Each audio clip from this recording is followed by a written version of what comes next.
What's up, guys? It's Mo. Today we're here looking at another build of mine, my most recent Toothpick build. But what's special about this one is it's got the Avatar 1S light system in there. So this is a fully digital 1S 3-inch ultralight toothpick, and I think it's just so fun to fly. It's such a great experience that I wanted to share it with everyone. Now, what I'm going to do here is I'm going to immediately get into the flight footage. I have a little bit of a post-narrator rip there. And then for anyone who's interested, at the end of the video is where I'll put some build information. This build's particularly some tips if you're going to build your own, and even a good replacement bind and fly if you're just trying to get into the 3-inch category without the headache of building. So stick around for that if you want, but here's some flight footage. I hope you enjoy it.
We're going to get into the flight footage here. This is going to be me trying to showcase the capabilities of 1S to the best of my ability. So I'm going to be banging the sticks, a little bit sloppy, but again, I'm just trying to showcase what the drone is capable of, because I want to try to shed the stigma that 1S isn't enough, or, you know, it only is good for flying in a straight line.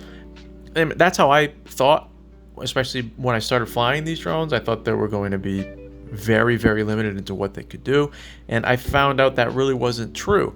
So I kind of want to help and break down maybe that stereotype and showcase, you know, there's a lot of things that 1S can do, and there's a lot of benefits to it, as well as this platform, this 3-inch platform that I absolutely love.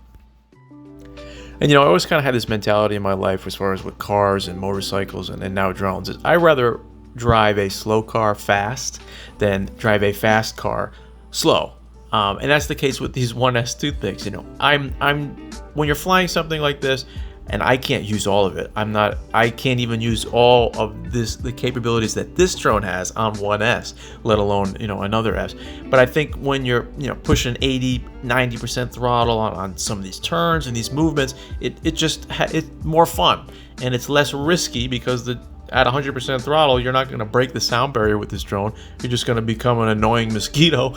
But you know, that's the mentality behind that. That is not to say you need to master 1S. You need to master every inch of that battery before you move on to 2S. That's not what I'm saying. It's fun to fly 2S, 3S, 6S drones, but I'm saying you can do a lot and you can learn a lot as a pilot by getting the most you can out of these smaller platforms. I think that's what the magic behind these toothpicks are, and I think that's what the magic behind these lower S's are, these lower cell batteries are. You know, it teaches you to use what you got. You have to work around it, and you got to master that. You got to plan your routes. You can't rely on your throttle.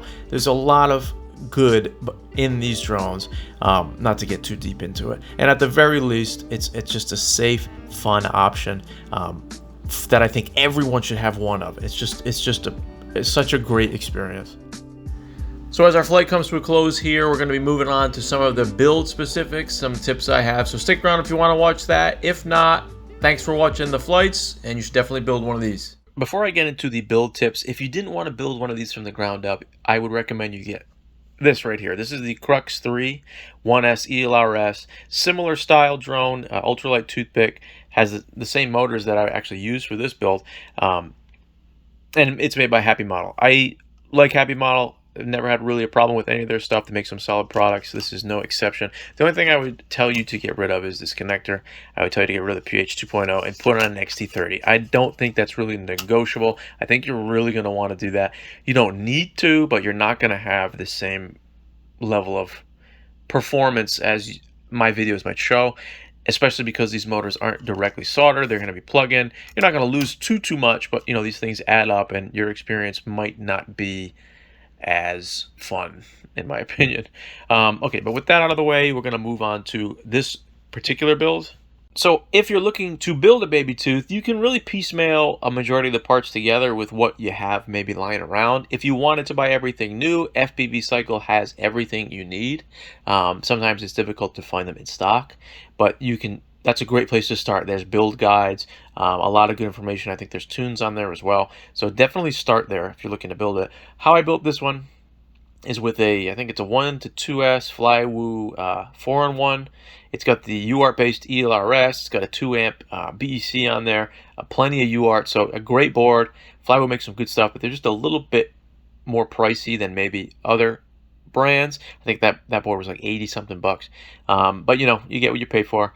The props are another thing I want to mention. These props are the Gemfan Hurricane 3018s. They have some pretty high pitch. I think it's 1.8 inches compared to the stock props that come on the Crux 3, for example, and the other Gemfans. They're a lot lighter, about like 0.4 grams lighter, I think, but the pitch is lower. So you're going to get more efficiency, but you're not going to get the freestyle or the pop capability that I would want. But you know, you can experiment with different 3-inch props and see which one suits you best. These motors are what's recommended by FPV Cycle. It's the 1202.5 11,500 kVs. They're also on the Crux 3, so you know you can port those over. What else is important? We went over the XT30 change. That is a necessity, and that is a B-Brain canopy. The Walksnail light camera does not have the screw mounts, but it press fits into this canopy perfectly. It's snug in there, and I don't get really any jello. Any jello you saw in the footage was just from my tune, my subpar tune. So it's a really nice fit. That zip tie there is just to constrain the antenna and some of that MIPI cable. And now just to briefly touch on a couple problems you might run into. The first thing I want to mention is that a lot of these all-in-ones have integrated receivers, and I use only ELRS, and you know I've never had problems with it. It's been great to me so far, but I did notice that my LQ, my range in general, is reduced, and it was especially reduced when using a digital VTX like this. I think the reason for that is, and the ELRS devs I spoke to kind of confirmed it, is that the power consumption being demanded by the board is a lot, especially for 1S, and it's taking away from the ELRS receiver. So your range is going to be slightly reduced. When I say that, I mean I have to fly on 250 milliwatts versus the usual 10 I fly around my space. So as long as you're comfortable with that, you know, I know some people fly on 1 watt exclusively. You're still gonna outrun your video system before your link. But just keep in mind that's kind of a limitation of 1S. And finally, this might not be self-evident to people who are new to building, and it wasn't really self-evident to me, but do not use the 5 volt on your FC if you're using 1S. I tried to power the VTX off of the 5 volt on the flight controller. It has a 2 amp BEC, so I was like, oh, it's going to be fine. It was not fine. It was absolutely not fine. My battery voltage was up and down. I had horrible VTX reception. ELRS was dying. You need to power it directly off VBAT. That's the only way that's going to work, and it works well when you do that. And that kind of covers everything I wanted to cover. You know, if you stuck around this long, I really appreciate it. Let me know if you like this type of video. I'm not really knowledgeable on many things. I've just been super interested in toothpicks as of late, so I have a little bit of info on there. Just kind of want to share what works for me and what doesn't. If you have any tips for me about anything, I'd really appreciate it. And if you have any questions for me about any builds you might be considering, definitely let me know. I'll give you the best answer I can, or let you know if I can't answer it. Thanks for hanging around, and I'll see you again soon.